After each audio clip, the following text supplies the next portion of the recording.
Hello and welcome to What It Is, where we talk about spirituality, tarot, quantum reality, the universe, archetypes, identity.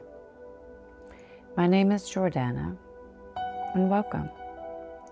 So for the past 7 episodes, I've been reading from A Course in Miracles, and as of today, I've decided to discontinue that practice. I encourage anyone who's interested to follow their interest and read this book. It's beautiful. And the lesson for today, lesson 179, is that we have this one life and that grace is available to us in any given moment when we choose to claim it. And so I'm going to pass on that lesson because I think it's so beautiful. And it speaks to staying present.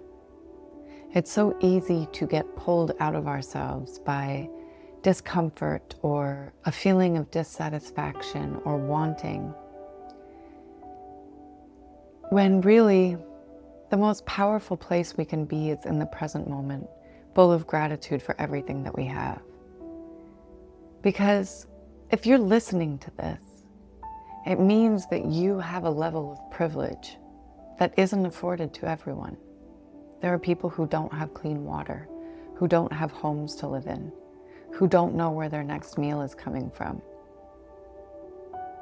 And so recognizing your own privilege and finding gratitude for everything that is present in your life, even the things that you wish you had more of or had in a different way, are worthy of your gratitude.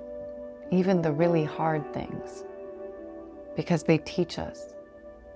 They give us strength. They teach us resilience and how to reinforce our own foundations so that we can create what we want, so that we can allow ourselves to expand into the highest version of ourselves.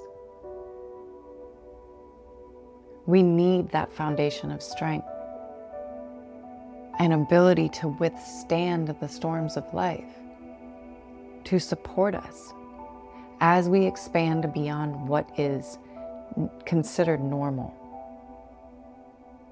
This channel really is for the entrepreneurs. It is for the seekers. It is for those who decide to lead an unconventional life and follow unconventional paths. And so without further ado, if you're here, you are here in the right time.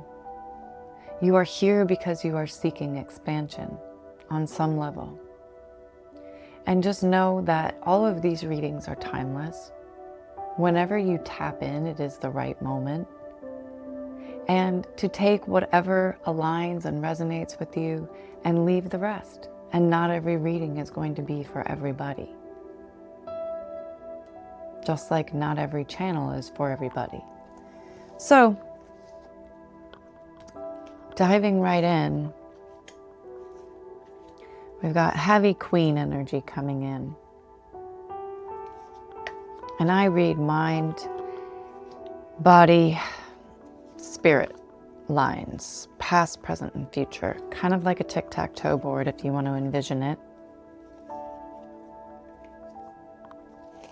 So, in the recent past, or the ancient past, we have the Mother of Cups, the Queen of Cups.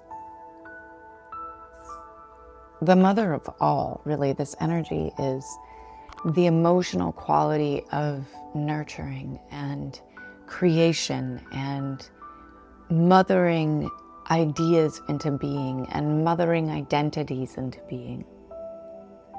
And when you do that through understanding the great mysteries of life, because we have the Queen of Pentacles right afterwards, you create a solid foundation that keeps you in alignment with the universe and working with the universe. Understanding your own emotions and your own thought processes and being able to transmute those emotions and to heal yourself from the inside out by creating foundations of understanding of the mysteries. That is how you facilitate true happiness coming in. When we're disconnected from the all, we lack that inner stability and happiness, that connection to the universe. And we have happiness in the mind line in the reverse position. 6 of Cups, that being cut off from the truth of what it is, and creating that sense of grace within oneself to ride through the emotional storms of life. And in the body line, we have the star in the past position, showing a rebirth, showing a going within and a connecting with the universe, showing that surrender and that trust and that faith within the body. That within our body, by doing certain practices, breath work, grounding, doing yoga, moving your body, walking, putting your feet in the grass, that we tap into this system of support. Because not only can we download information from the universe, we can receive all this support from the natural world. The trees harmonize our energy. There is a reason that ancient spiritualists and teachers taught under trees, specifically plane trees. Because those trees are thought to have to carry the knowledge and the wisdom of generations before us. And so when you communicate with the trees, you are communicating with this timeless network of information. Because the trees talk to each other through their roots. They have a communication system. All of nature does. And we can tune into that communication system by allowing ourselves to be open and to not close ourselves off and to not diminish those traditions and the goddess, the creative force, not cut ourselves off from that by aligning with paradigms that detach us from our own magic.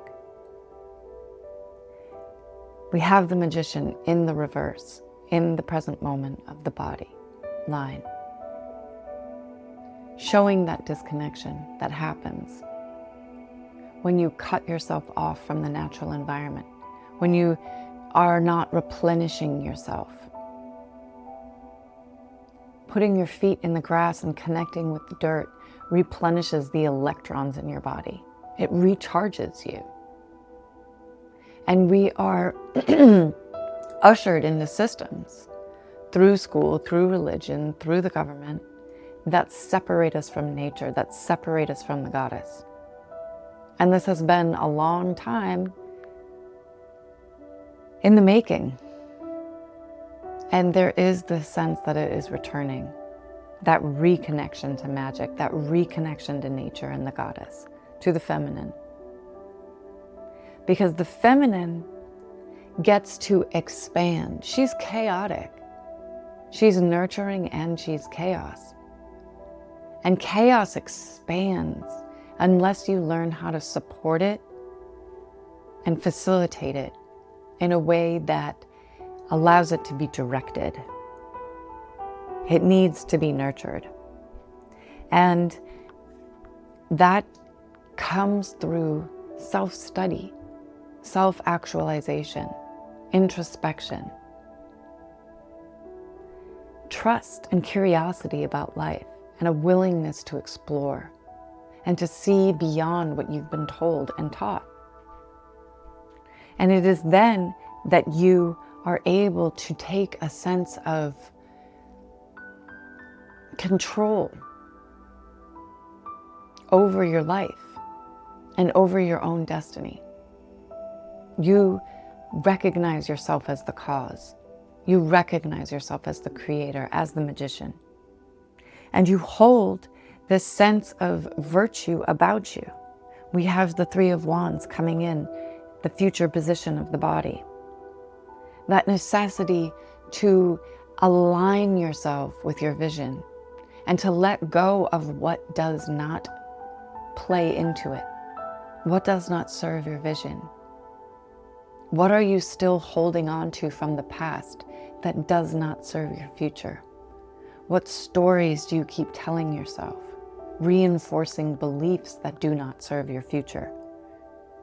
Because if you don't have that sense of justice in the spirit line, we have justice in the reverse position in the past, that disconnection from self, that lack of awareness that we create our own realities, that we determine what happens in our lives based on the beliefs that we hold.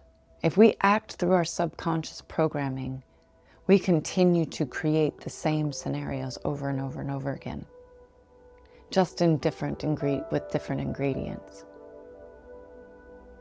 And so in the central position of the spirit line is the King of Wands in reverse. That sense of arrogance and entitlement almost, and the desire to control rather than to surrender. In its upright position, the King of Wands is so nurturing. It brings fire and excitement and energy to situations, to business, to facilitate expansion. But when it's in the reverse, there's a clamping down. There's a suppression, an attempt to control things. And you cannot control the universe. You can only work in harmony with it. As shown by in the future position, the work, the Three of Pentacles, the work that it takes to keep oneself in alignment on a daily basis, tuning into your intuition, tuning into the great mysteries, giving yourself those times of quiet, cutting yourself off from all of the noise of the outside world and going within to find the answers, and taking aligned action. Action that is in alignment with your vision, allowing yourself to remove the resistance that you have to growth and to change,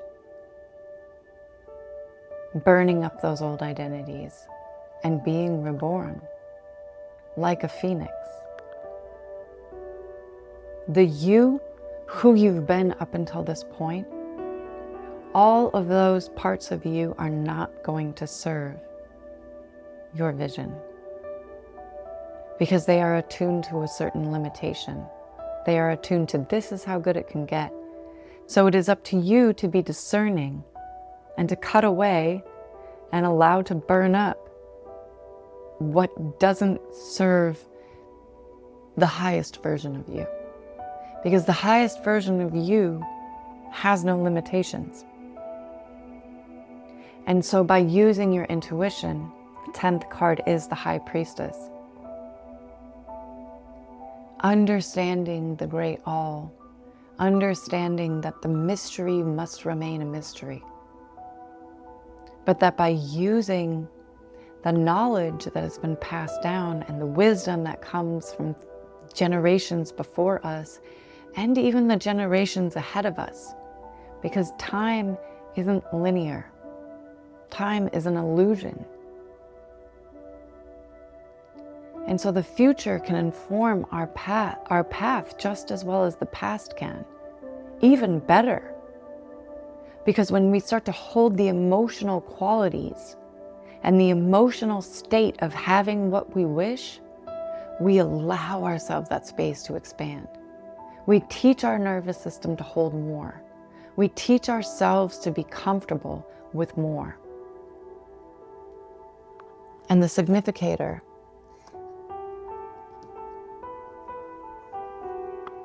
is the Prince of Cups. That seeker, seeking the Holy Grail, seeking the God within, seeking the knowledge, that quest, that journey of self, seeking to find that grace within. And I read the runes as well. And I read straight from the book at this point because I've just been reunited with these runes. I actually made this set for my mother over 20 years ago, and it was returned to me after her passing. And they continue the story of the cards, and they just deepen the story of the cards. And reading them has been this wonderful way to expand my own practice and my own exploration. So I'm still reading out of the book written by Ralph Bloom as I get to know them better. So they read as a cross, you in the present moment, past, future, the basis of the reading, the challenge of the reading, and then the best possible outcome. And so in the position of you in the moment is Berkana, symbolizing growth and rebirth, again aligning with the star. It's a rune of life process, another cycle rune. It denotes the form of fertility which promotes growth both symbolically and actually. The growth may occur in affairs of the world, family matters, one's relationship to self or to the divine. This is a leading rune because it leads to blossoming and growth. Its action is gentle, penetrating, and pervasive. First, disperse the resistance, then accomplish the work. For this to happen, your will must be clear and controlled. In regards to the issue, your motives must be correct. Any dark corners should be cleaned, and this must be carried out diligently and sometimes with expert help. Modesty, patience, and fairness and generosity are called for here. Once resistance is dispersed and rectification carried out and seen to hold firm, then through steadfastness and right attitude the blossoming can occur. That nurturing quality of the King of Wands.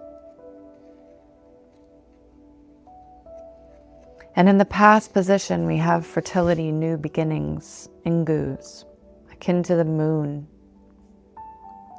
aligning with the high priestess, the intuition, the urge towards harmonizing and adjusting the sphere of personal relationships. It embodies the need to share, the yearning to be desired, the search after similarities. The completion of beginnings is what Ingus requires. It may mark a time of joyous deliverance, a new life, a new path. A rune of great power, drawing it means that you now have the strength to achieve completion, resolution, from which comes a new beginning. Allowing oneself to be reborn. And in the position of the future is Gebo, the gift, partnership, oneness with oneself or with a partner.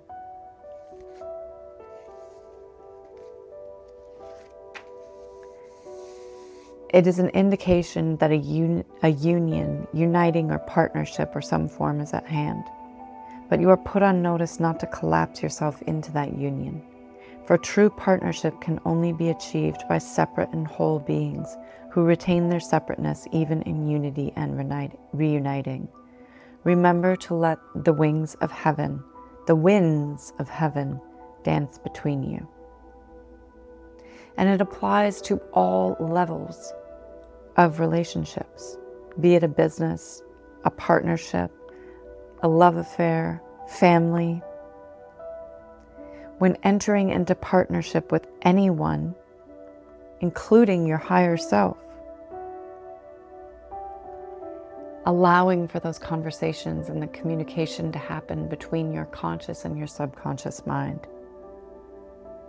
Allowing the divine into whatever relationship you are bringing into fruition. Giving yourself and others the gift of freedom. And Rado comes in as the basis, communication. Whether you're communicating with the universe or you're communicating with a business partner or other people in your life, a partnership. It is attuning yourself to that openness, to that journey,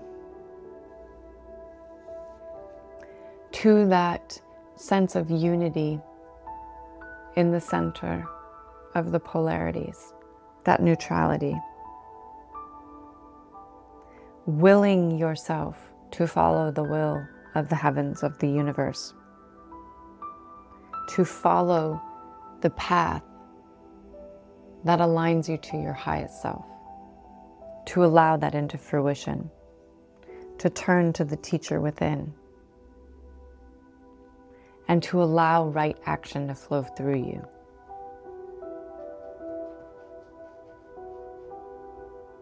And Degas is in the challenge position. Thurisaz, the gateway, the place of non-action. But with it in reverse, it shows a quickening of development, aligning with the King of Wands.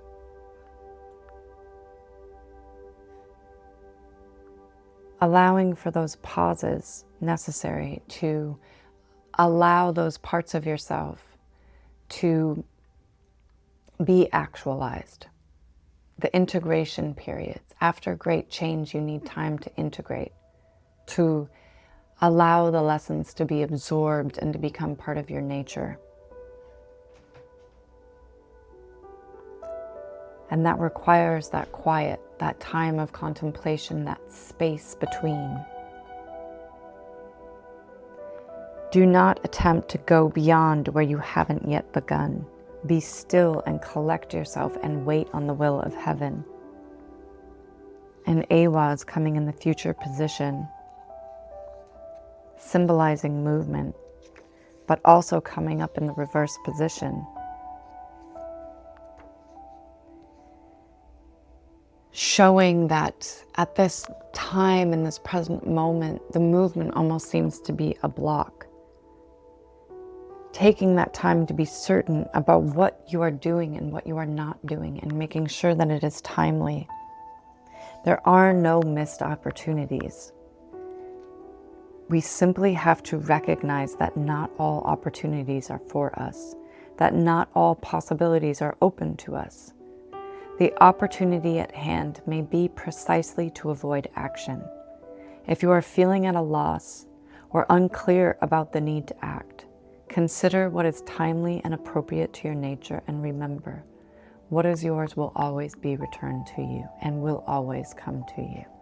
That letting go of that need to control, like the King of Wands in reverse.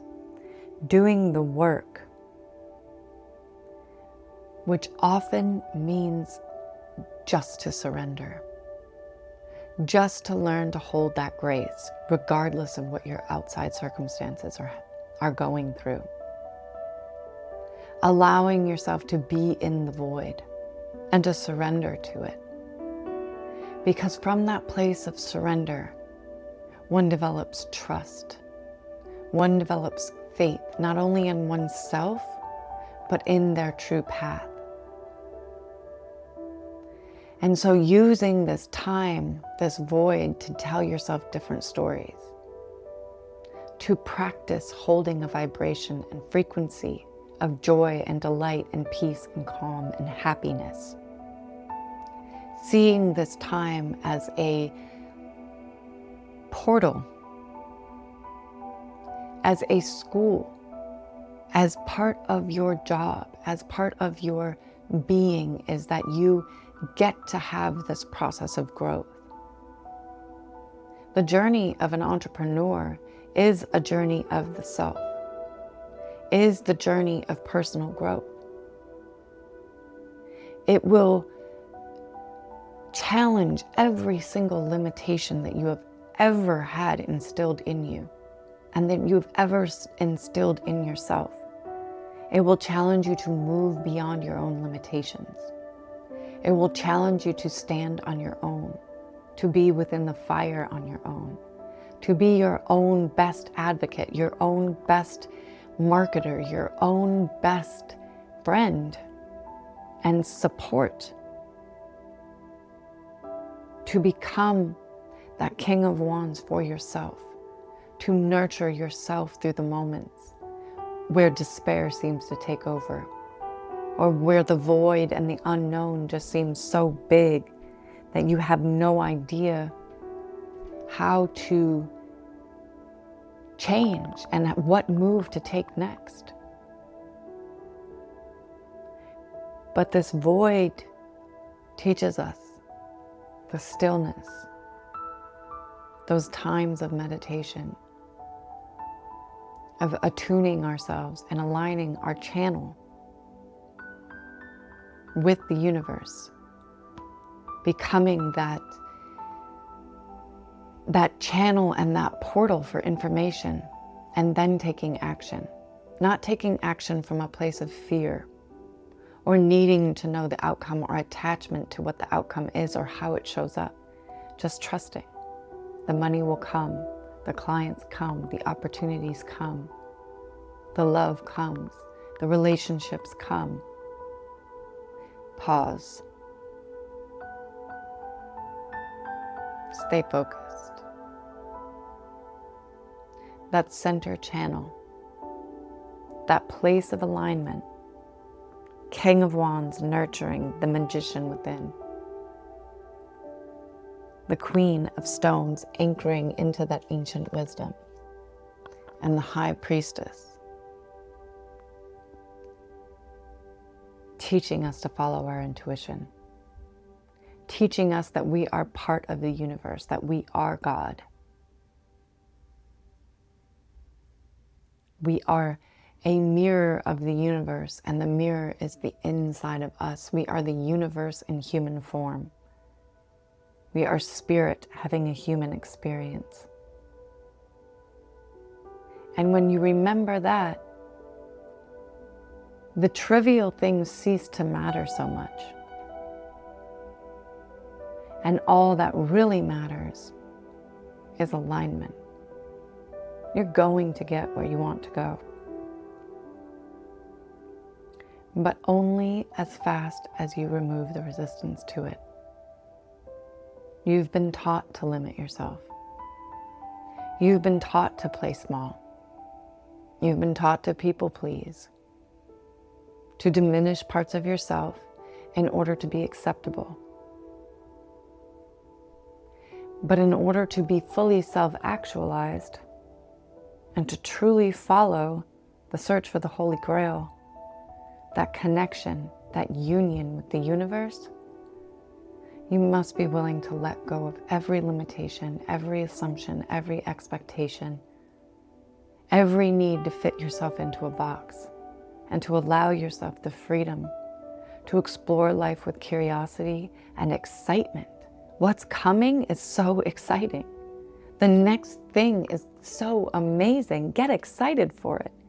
Get excited for what's coming in your life. What kind of joy can I hold today? What kind of expansion can I experience? How can I break free of my routines and my limitations that I've imposed upon myself? The illusion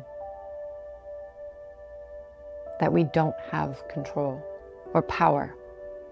We can't control, but we have so much power to create. The magician. But the magician requires training. You apprentice a magician. So you align yourself with somebody who knows more than you. Like aligning yourself with the trees. They know more than us. They've been around for generations before us. Having that respect for their wisdom and for the ancient wisdom that is passed down through our ancestors and through our teachers. Yes, you are the guru. The teacher is within. But there are people that are placed in our paths along the way to help us along the journey and to help us get there faster and in a more clean process. Life is an experiment. But if you have some information, you can manipulate the experiment to a degree. You can consciously play the game, rather than being led and moved by your unconscious programming. That is how we take our power back. That is how we move through life as the creator, consciously choosing how we are going to think, feel, and move in any given moment, becoming the main character of our lives. This is your game. Life is your game board. And if you see life as a series of challenges and level ups, where everything becomes a level up, even your mistakes, that's how you win.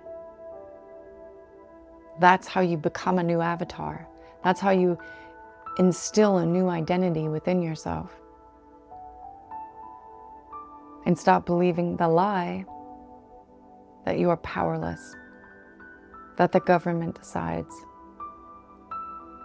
that your teachers or your family systems decide. No, you decide. This is your journey. This is your life.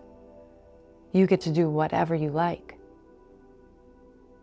as long as you accept that that is what it is. As long as you take the radical responsibility for your own life and see yourself as the creator, you're already winning the game. So, we're about time, and that's what I have for you today. And I also have a way for you to take this journey on your own. It's an 11-day experience, guided by the archetypes of the major arcana of the tarot, the secrets. And if you're interested in this experience, it teaches you how to master your energy, mind, body, and soul. Because you can manifest whatever you want when you are in alignment on all three planes of existence. If one is out of alignment, it's going to take you a lot more effort and more time to manifest what you desire. Because if you want this lifestyle, but you don't think you're worthy of having it, you're going to continue to put up subconscious resistance and subconscious blocks. So teaching yourself to realign and to harmonize your nervous system for your own expansion is one of the most valuable things you can do, whether your journey is just a journey of self, or you're on an entrepreneurial journey, or you just want to understand more about yourself and the universe. The art of conscious creation will help you do that. And there's a link below, so feel free to grab that and come back and let me know your thoughts. I love to learn from everyone as well, what I can do better, what makes your experience better. And I look forward to seeing you on the next stop on this path, this collective path that we're on. And thank you for being here. Have a beautiful rest of your day.